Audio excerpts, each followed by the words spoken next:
嗯，帝君亲自下厨？不，他若是想不起来报答，你千万别提醒他，知道吗？哼！哎，罢了，此事先不议了。我今日回来呢，其实是有事想问一问你。沈烨那边的情况如何？这几日可有什么不妥当的地方吗？他没来招惹我，应该就算妥当了吧。他原本就不会先来招惹你，从前对阿兰惹如此，此时对你也理当如此。不过话说回来，前几日他醉了，对我说了些胡话。胡话？他说了什么？他跟我讲，他跟我什么都有可能。比如路人、仇人、死敌，但唯独没有那种可能。后来他说着说着就醉倒了，我也没问出个所以然来。他理当毕生谨记这句话，毕生奉守这句话。这对阿兰惹来说才是一件幸事。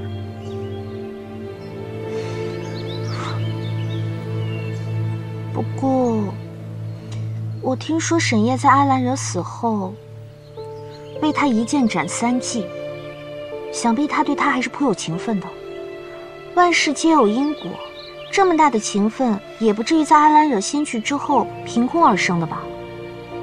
你上次同我讲过他骂人之前的故事，你只讲了一半，今日可否再讲另外一半？另外一半？我知道的也不多，有印象的不过就1、2件罢了。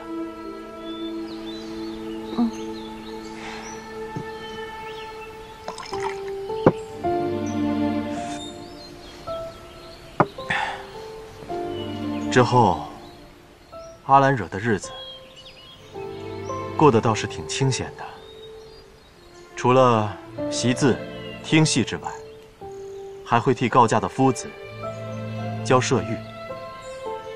期间时常偶遇文田，有时候会将文田领回去，一道用饭。我记得有一次，他将文田领了回来，文田小心翼翼地问他，能不能去孟春院会会沈烨，他想请教沈烨几个棋路。阿兰惹那么潇洒，想必是允了。没错，阿兰惹的气度啊，是我平生见过最从容、最潇洒的。此后，文田便经常出入孟春院，与沈烨下棋。文田似乎瞧上了沈烨，而沈烨对他呢，也是高看一眼。眼看两人各自相安无事，但接着却发生了一个意外。什么意外？这个意外与西泽大人有关。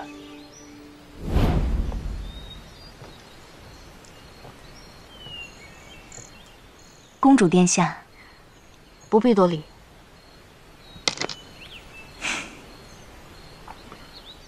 听老管事说，你练剑需要一位秘才，是产于岐南后山的石头。他们为帮你搜罗周全，还需你亲自去挑拣。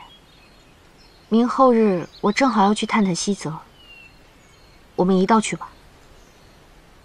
你这是可怜我，如同囚鸟般被困在这里，给我的恩惠。你若说是恩惠，那便是恩惠吧。岐南山无军令事下，不可妄入。但我很想去见识见识，届时可否同去？你自然要同去。也好，文田去了，也免得我们打起来。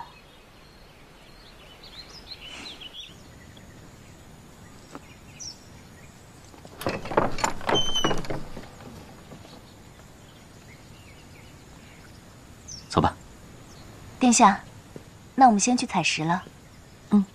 去吧。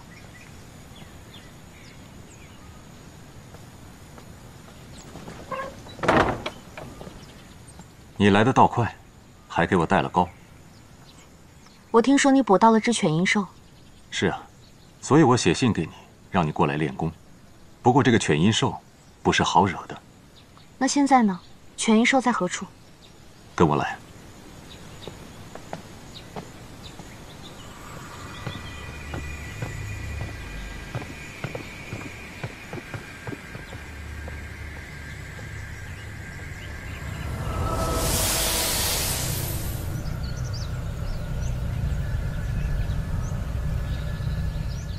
这头犬阴兽为祸多年，我好不容易才将它捉住。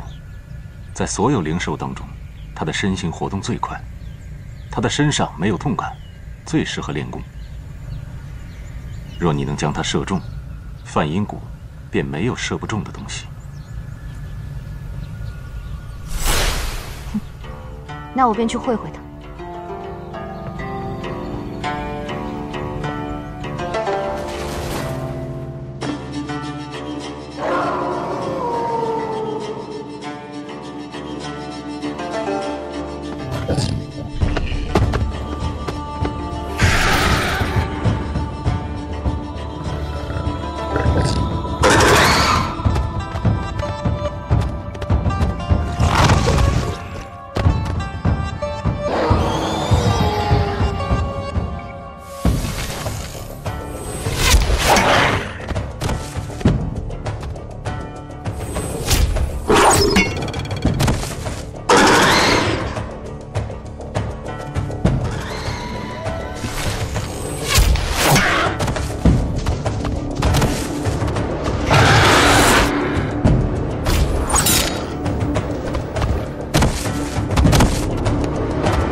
瞄准它是射不中的。你从前射的东西，没一个比你快，而犬阴兽却永远比你的箭快上好几倍。你不如算一算你箭的速度和它移动的速度，往偏里射。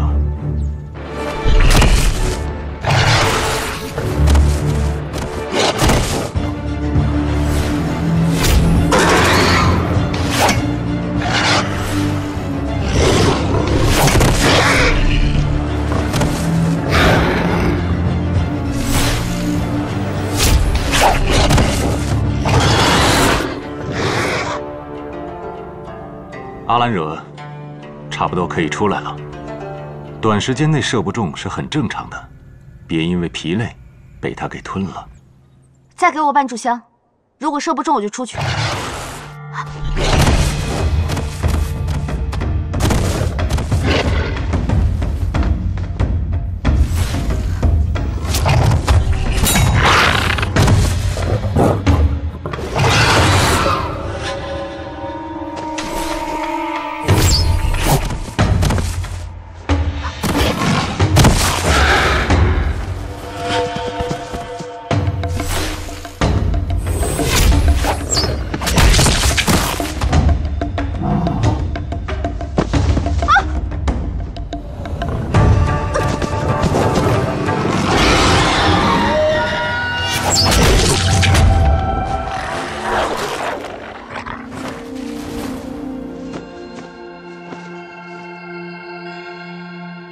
阿兰惹，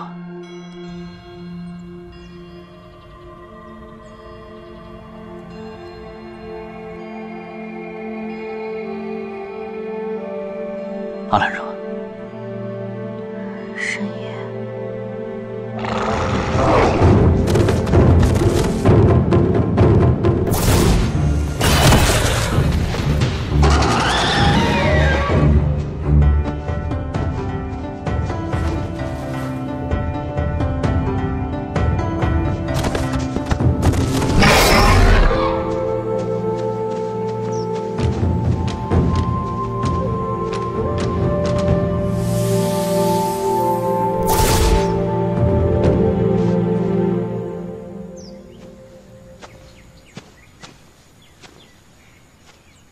你如今临战倒是越来越冷静了呀。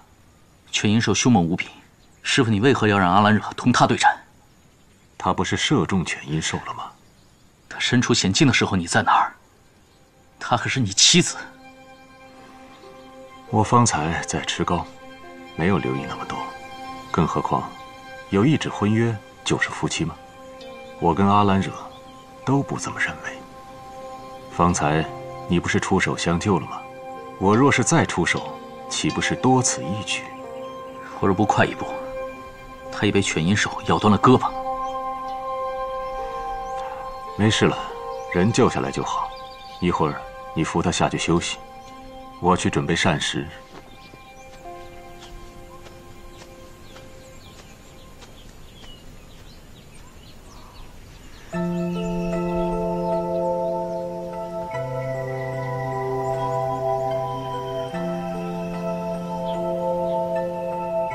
你不是嫌我的血脏吗？为何此时要让他污了你的手？年份些，你喜欢上我了，沈夜。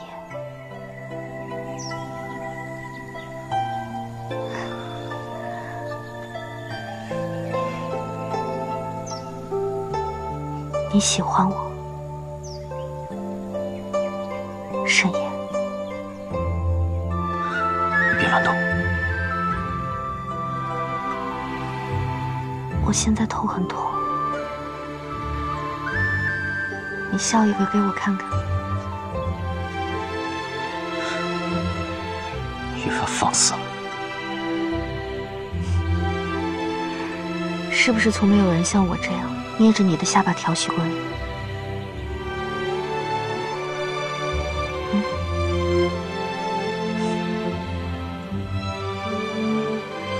因阿兰惹在犬阴兽食阵中遇险，沈夜头一回显露出对阿兰惹的心意。听你讲上半段的时候，对于沈夜是不是喜欢阿兰惹，我着实替他捏把汗。如今听到后半段，我倒是觉得这个结局还挺不错的。这可不是什么结局，而后还有许多事，算得上好的，却只有这一件。那时西泽同阿兰惹还是夫妻吗？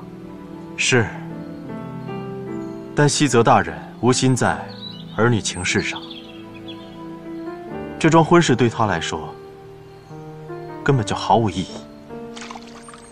那为何西泽大人不去成全阿兰惹和沈夜在一起呢？西泽大人那些年从未有上表提过和离之事，只以为怜悯阿兰惹这个身份尴尬的公主，顶着她发妻的名义，日子无论如何都会好过一些。而且，就算他们俩和离了，沈夜和阿兰惹也不可能明着在一起。这么看来，西泽大人还真是一个重情重义的好人。那后来呢？沈夜和阿兰惹又怎么样了？自齐南后山那一日后，沈夜仍被困在阿兰惹府中2年。但是他们发生了什么，我也不太清楚。那时恰逢西海有事，我便回了西海。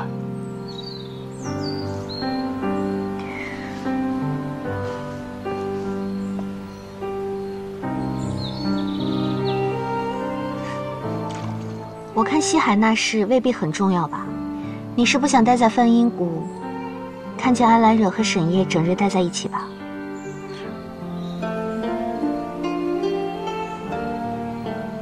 你看出来了？你对阿兰惹的死因耿耿于怀，你说起他的事情时，充满怀念的语气。莫少，我可不是个傻子。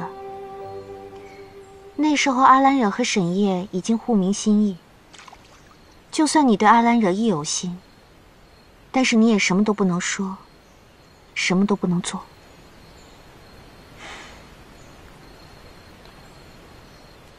我也实在没料到，后来会发生这么多事。后来又发生了什么事情2年后，上君乡里缺病逝，由太子乡里贺继位。然而，即位不过7日，林族夜宵族借口比翼鸟族纵容边民越境狩猎为由，发兵出战。乡里河御驾亲征，将夜宵族拒于私行河外。8月17日，乡里河战死。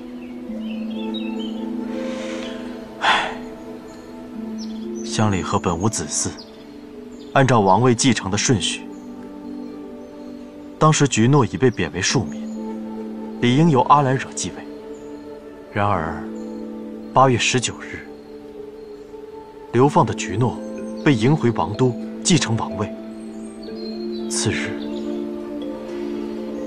阿兰惹却自缢身死。自缢？怎么可能啊？此中详情，我也不知。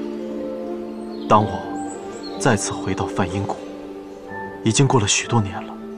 阿兰惹的元神早已消散，王氏宗族一口咬定他自缢了。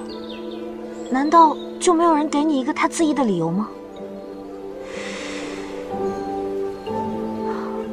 我之前还听说，自从阿兰惹故去后，菊诺便将阿兰惹的名字列为禁语，你知道是为何吗？正是。而且随后我还听过一种传闻，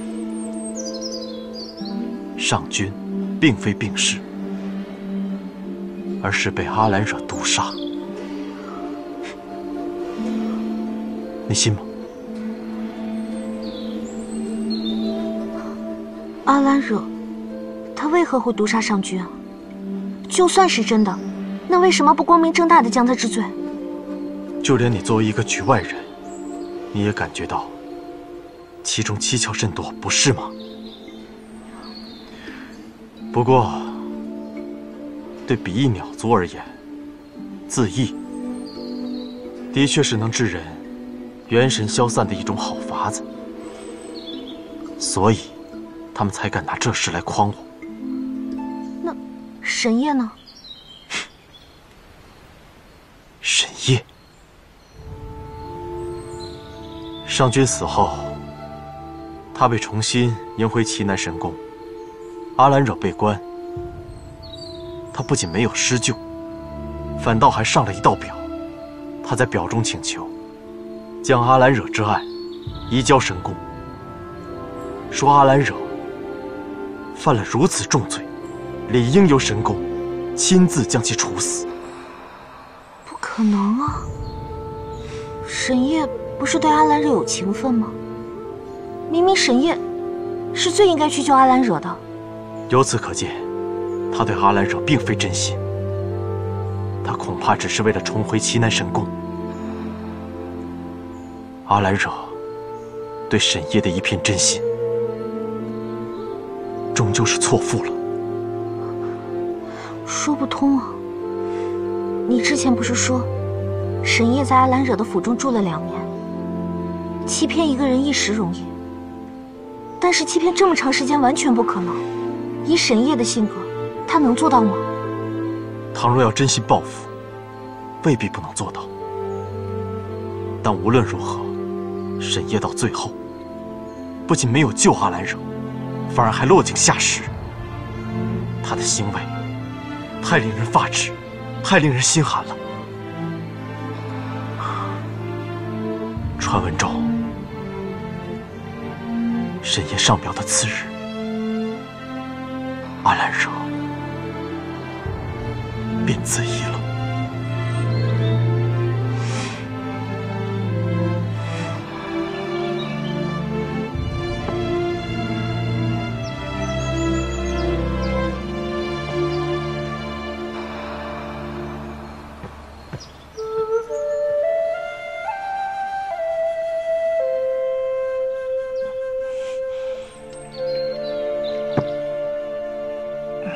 神烨大人，前来。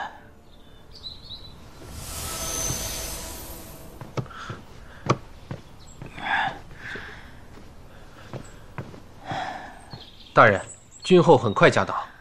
好，你去通知阿兰惹殿下吧。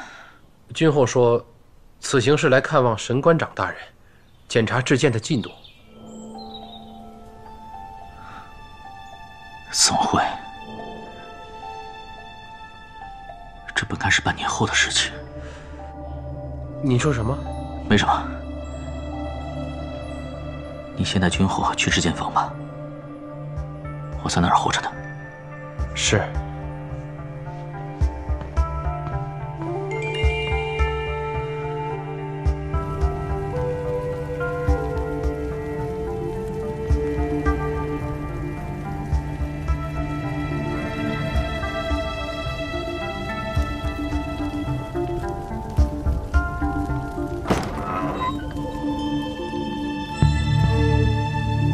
神官长大人，剑制得怎么样了？君后来此，想必不只是来检查进度这么简单吧？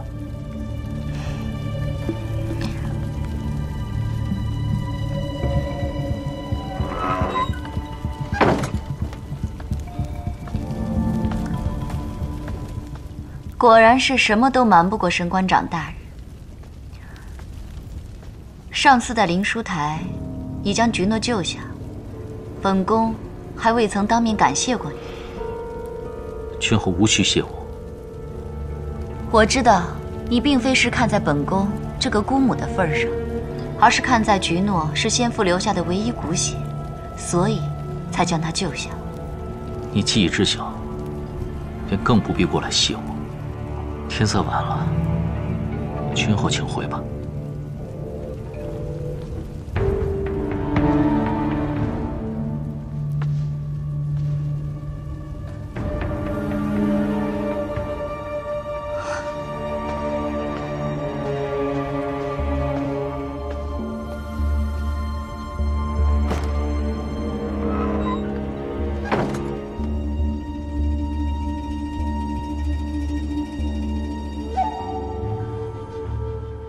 女君，起来吧。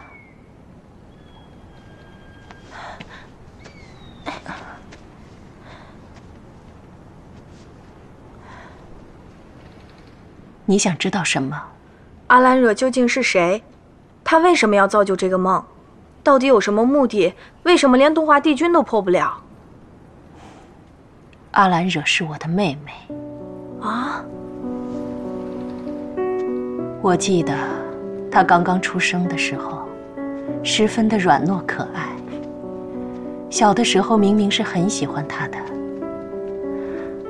可是后来，她一点点的变成了我的噩梦。他是什么不好的人吗？不，他是让我羡慕的人，活得无拘无束，死也死得轰轰烈烈。只不过因为他挡住了我成为女君的道路，我们的母亲便想方设法强求机缘，到最后我们都遭到了报应。这阿兰惹之梦，便是我们比翼鸟族的报应。报应？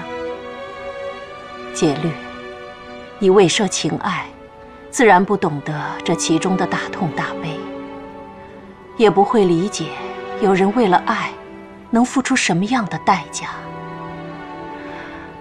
原本这一切，本该在我这一代就结束。可是没想到有人甘愿为了阿兰惹付出一生的修为。我没有得到我心中所爱，阿兰惹没有，那个人也没有。我们寻寻觅觅一生，最终只落得跟梦境相伴的下场。女君，我不懂。你不必懂。其实真正的阿兰惹早就灰飞烟灭了，如今徒留的只不过是我们的执念罢了。这个人的修为万万比不过东华帝君。东华帝君不出梦，是为了顾及此境中的姑娘。等到时机成熟，谁都阻挡不了东华帝君。去，传我的口谕，唤你的皇兄快回来。皇兄他也喜欢这个姑娘。皇兄他怎敢跟东华帝君抢人？他只是真心把小九当做好朋友，担心他的安危。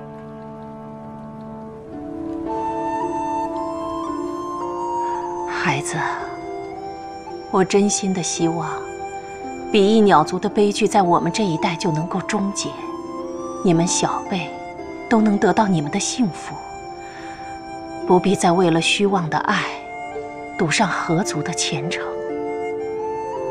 我没有做到，阿兰惹没有，希望你们能做到。女君，去吧，快去把你的皇兄换回来吧。是。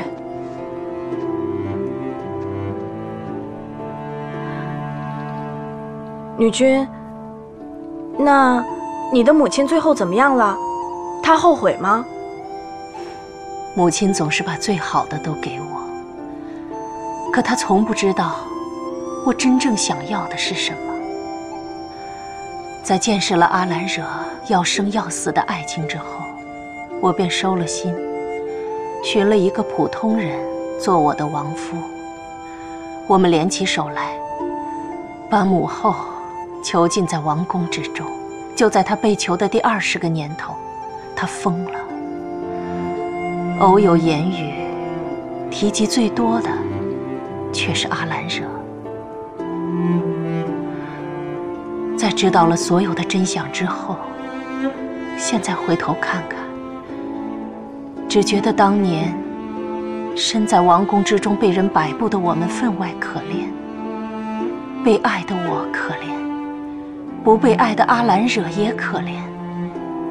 可是最可怜的还是那个人，他那么爱阿兰惹，想尽办法想要跟他厮守在一起，最终却永生永世不能相见。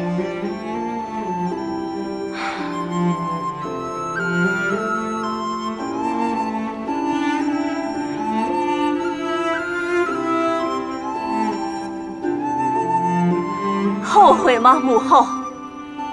东华帝君入梦，定可终结沈夜一手造下的结界。待他出梦，梵音国自可恢复正常。你一手造下的孽，终于可以真正结束了。菊诺真这么说？说是帝君在等一个时机？不敢欺瞒三殿下。既然这样，就更不会有什么问题了。你先带他回去吧，我在这守着，有什么事我再唤你。是。唉，巧者劳，智者忧，表现的无能些，才不会被浮生浮世所负累。明知道我喜欢逍遥，非要我在这儿兜着这个局面。东华，若你有知，别再沉溺情情爱，赶紧出梦可好？